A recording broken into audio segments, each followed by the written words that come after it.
You ask Tiger to solve. This deals with linear equations with one unknown. The final result is x equals 95 over 2. Let's solve it step by step. Simplify the expression. Find the greatest common factor of the numerator and denominator. Factor out and cancel the greatest common factor. Swap sides. Isolate the x. Multiply both sides by 100.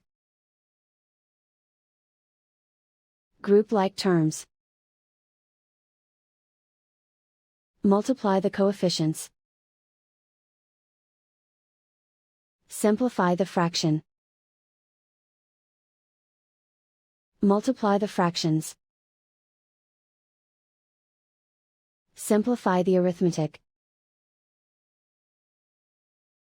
And so the final result is x equals 95 over 2.